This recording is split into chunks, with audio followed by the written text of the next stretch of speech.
بسم اللہ الرحمن الرحیم الحمد للہ رب العالمین والصلاة والسلام علی اشرف المرسلین نبینا و سیدنا محمد وعلی آلہ و اصحابہ اجمعین۔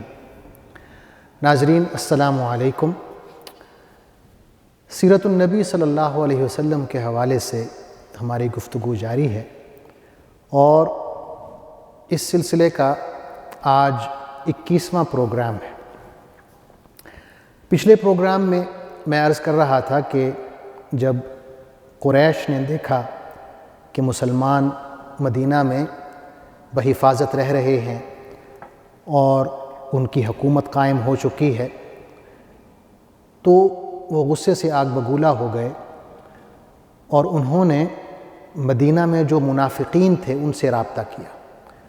منافقوں کا سردار عبداللہ بن ابی تھا۔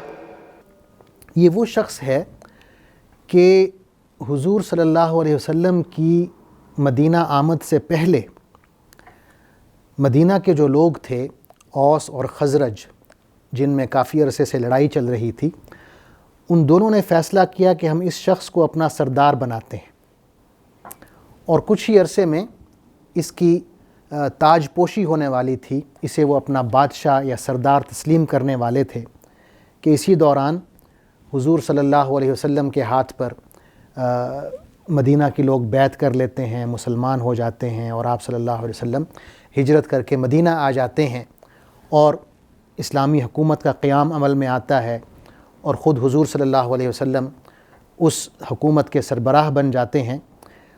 اور یہ شخص جو ہے عبداللہ بن ابی، یہ سرداری سے محروم ہو جاتا ہے، تو اس کے دل میں آپ صلی اللہ علیہ وسلم کے خلاف، صحابہ کرام کے خلاف، اسلام کے خلاف ایک شدید غصہ، رنجش، دشمنی اور عداوت پیدا ہو جاتی ہے۔ تو بظاہر تو یہ کوئی بات نہیں کر سکتا، اسلام لے آتا ہے، لیکن دل سے یہ بت پرست رہتا ہے ہمیں آخر تک۔ لیکن یہ ہے کہ اس کا ایک بہت مضبوط جتھا ہے، اس کے ساتھی ہیں، اس کے دوست ہیں جو منافق ہیں، اسلام قبول نہیں کرتے دل سے، اندر سے وہ بت پرست ہیں، مشرک ہیں، لیکن بظاہر وہ مسلمانوں کو اپنی حمایت کا یقین دلاتے ہیں۔ تو قریش اس شخص کا انتخاب کرتے ہیں، اسے ایک خط لکھتے ہیں۔ اس خط میں یہ ہے کہ تم نے محمد کو اپنے شہر میں پناہ دی ہے اور اسے حفاظت سے رکھا ہے، اگر تم محمد سے جنگ نہیں کرتے تو ہم تم سے جنگ کریں گے۔ تو یہ خط پڑھ کے وہ آپ صلی اللہ علیہ وسلم کے خلاف اور صحابہ کے خلاف جنگ کے لیے تیار ہو جاتا ہے، اپنے ساتھیوں کو تیار کرنا شروع کرتا ہے۔ آپ صلی اللہ علیہ وسلم جب یہ سنتے ہیں تو آپ ان تمام لوگوں کو اکٹھا کرتے ہیں، عبداللہ بن ابی سے جا کے ملتے ہیں، اور آپ ایک مختصر تقریر فرماتے ہیں کہ یہ تم لوگ کیا کر رہے ہو؟ کیا تم اپنے ہی بھائیوں اور اپنے ہی بیٹوں کے خلاف جنگ کرنا چاہتے ہو؟ یعنی اہل مدینہ جو مسلمان ہوئے تھے وہ تو آپس میں سب رشتہ دار تھے، انہی دو قبیلے کے افراد تھے، اوس کے یا خزرج کے۔ تو اس کے جو ساتھی ہوتے ہیں عبداللہ بن ابی کے، وہ آپ صلی اللہ علیہ وسلم کی بات سن کر منتشر ہو جاتے ہیں اور اپنے سردار کا کہنا نہیں مانتے۔ تو ان کا یہ عمل دیکھ کر یہ بھی چلا جاتا ہے، لیکن اس کی جو اصلیت ہے وہ کھل جاتی ہے اور صحابہ کرام کو پتہ چل جاتا ہے کہ اصل میں یہ منافق ہے، دل سے مسلمان نہیں ہوا۔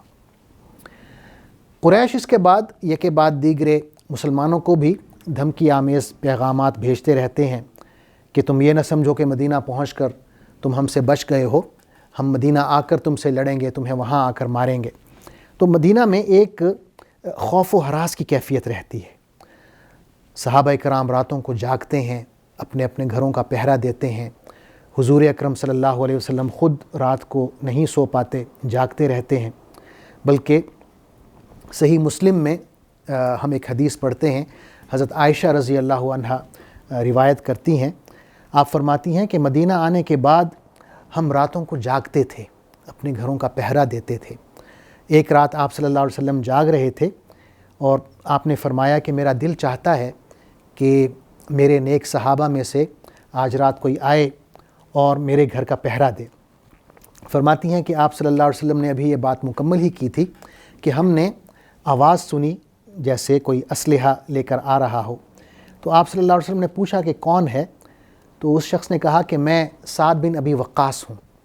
سعد بن ابی وقاص رضی اللہ عنہ رشتے میں آپ صلی اللہ علیہ وسلم کے ماموں بھی تھے۔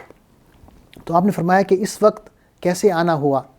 تو انہوں نے کہا کہ یا رسول اللہ، میں آپ کے بارے میں خوف زدہ تھا، تو میں نے سوچا کہ میں آپ کے پاس آتا ہوں اور آج رات آپ کا پہرا دیتا ہوں۔ آپ صلی اللہ علیہ وسلم خوش ہوئے اور آپ نے حضرت سعد بن ابی وقاص رضی اللہ عنہ کے حق میں دعا فرمائی اور سو گئے۔ حضور اکرم صلی اللہ علیہ وسلم کے گھر پہ پہرا دینے کا یہ سلسلہ کافی عرصے تک جاری رہا، یہاں تک کہ اللہ تعالیٰ نے آپ صلی اللہ علیہ وسلم کی حفاظت کا ذمہ خود لے لیا۔ قرآن مجید میں آیت نازل ہوئی واللہ یعصمک من الناس، کہ اللہ آپ کو لوگوں سے محفوظ رکھیں گے۔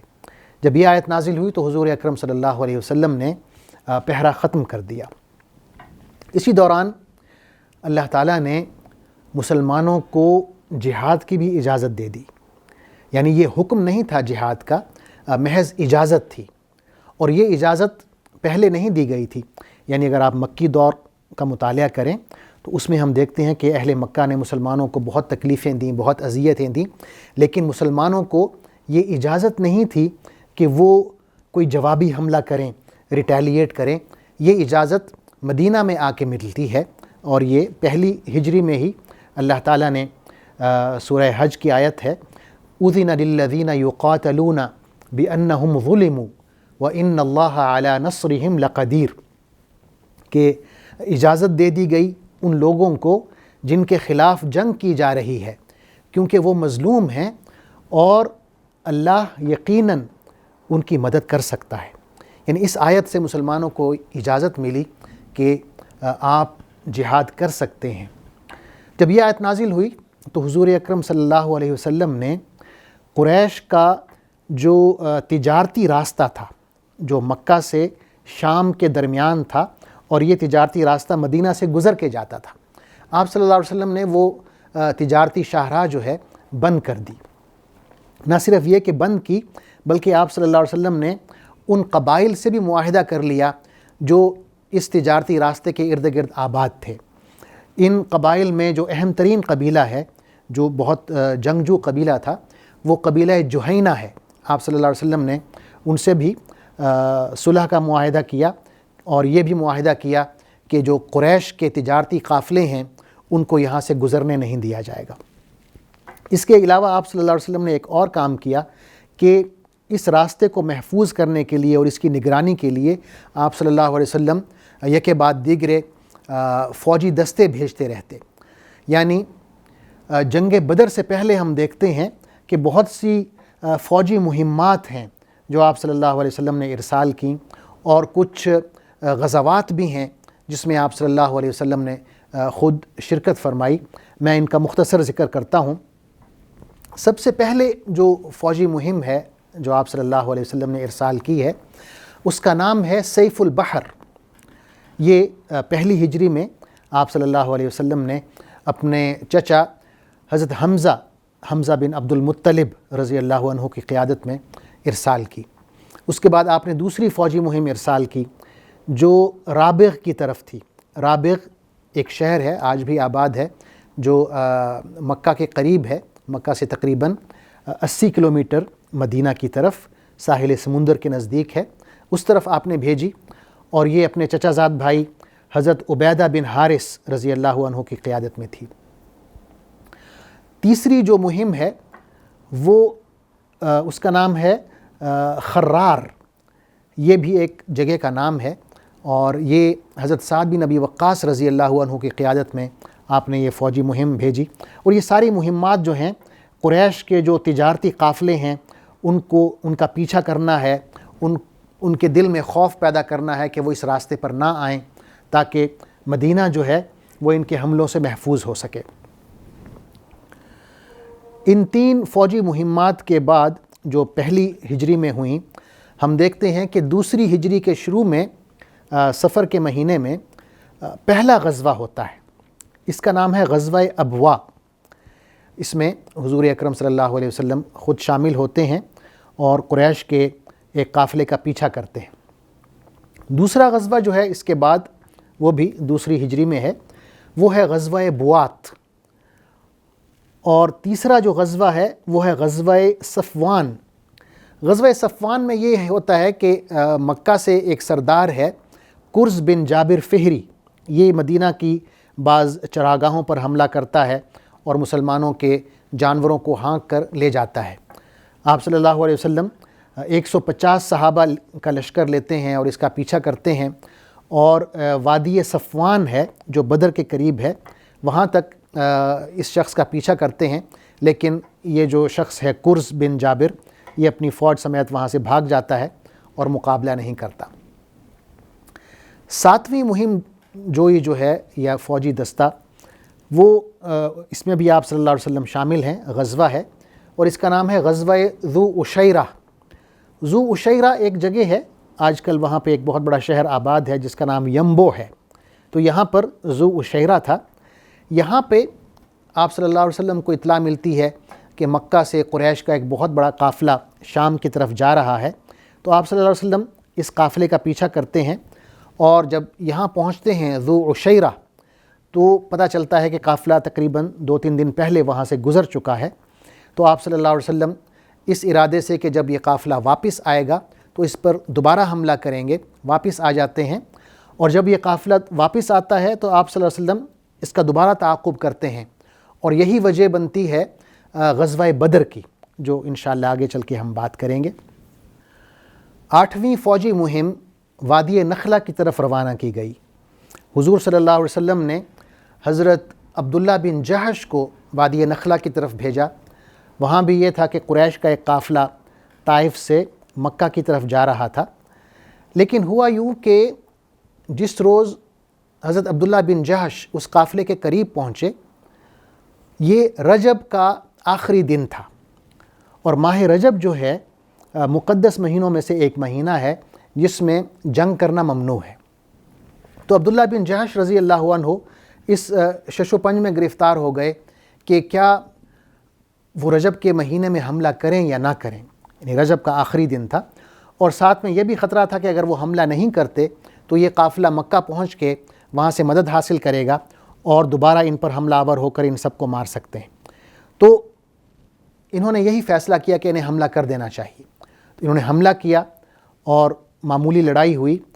اس قافلے میں سے ایک مشرک مارا گیا، 2 بندوں کو انہوں نے قید کر لیا، اور قافلے کا جو سامان ہے وہ لے کر مدینہ پہنچ گئے۔ قریش کو جب یہ پتہ چلا تو انہوں نے اس مسئلے کو بہت اچھالا کہ مسلمان جو یہ نیا دین لے کر آئے ہیں، اخلاقیات کی بات کرتے ہیں، ان کا اپنا حال یہ ہے کہ انہوں نے مقدس مہینے کا خیال نہیں کیا اور رجب کے مہینے میں انہوں نے جنگ کی ہے۔ تو انہوں نے ایک بہت بڑا پروپیگنڈا کیا، لیکن اللہ تعالیٰ نے مسلمانوں کی حمایت میں قرآن مجید نازل فرمایا، ارشاد ہوا يَسْأَلُونَكَ عَنِ الشَّهْرِ الْحَرَامِ قِتَالٍ فِيهِ قُلْ قِتَالٌ فِيهِ كَبِيرٌ وَصَدٌّ عَنْ سَبِيلِ اللَّهِ وَكُفْرٌ بِهِ وَالْمَسْجِدِ الْحَرَامِ وَإِخْرَاجُ أَهْلِهِ مِنْهُ أَكْبَرُ عِنْدَ اللَّهِ کہ لوگ پوچھتے ہیں کہ ماہ حرام میں لڑنا کیسا ہے، کہو اس میں لڑنا بہت برا ہے، مگر راہ خدا سے لوگوں کو روکنا اور اللہ سے کفر کرنا اور مسجد حرام کا راستہ خدا پرستوں پر بند کرنا اور حرم کے رہنے والوں کو وہاں سے نکالنا اللہ کے نزدیک اس سے بھی زیادہ برا ہے۔ جب یہ آیات نازل ہوئیں تو حضور اکرم صلی اللہ علیہ وسلم نے حضرت عبداللہ بن جہش کو تنبیہ کی اور پوچھا کہ آپ نے ایسا کیوں کیا ہے، میں نے آپ کو یہ حکم تو نہیں دیا تھا کہ آپ مقدس مہینوں میں جنگ کریں۔ تو آپ صلی اللہ علیہ وسلم نے وہ شخص جو مشرکین میں سے مارا گیا تھا اس کی دیت دی، اور یہ جو 2 قیدی ہوئے تھے انہیں آپ صلی اللہ علیہ وسلم نے رہا کر دیا۔ حضرت عبداللہ بن جہش کی اس فوجی مہم کے بعد اللہ تعالیٰ نے مسلمانوں پر جہاد کو باقاعدہ فرض قرار دے دیا۔ قرآن مجید میں آیت نازل ہوئی وَقَاتِلُوا فِي سَبِيلِ اللَّهِ الَّذِينَ يُقَاتِلُونَكُمْ، اس کا مطلب یہ ہے کہ تم اللہ کی راہ میں ان لوگوں سے لڑو جو تم سے لڑتے ہیں۔ اس کے بعد غزوہ بدر ہوتی ہے، جو کفار مکہ اور مسلمانوں کے درمیان ایک فیصلہ کن غزوہ ہے۔ اس غزوے کی کیا تفصیلات ہیں یہ انشاءاللہ ہم اگلے پروگرام میں بیان کریں گے۔ تب تک کے لیے اجازت دیجیے۔ اللہ حافظ، والسلام علیکم ورحمۃ اللہ وبرکاتہ۔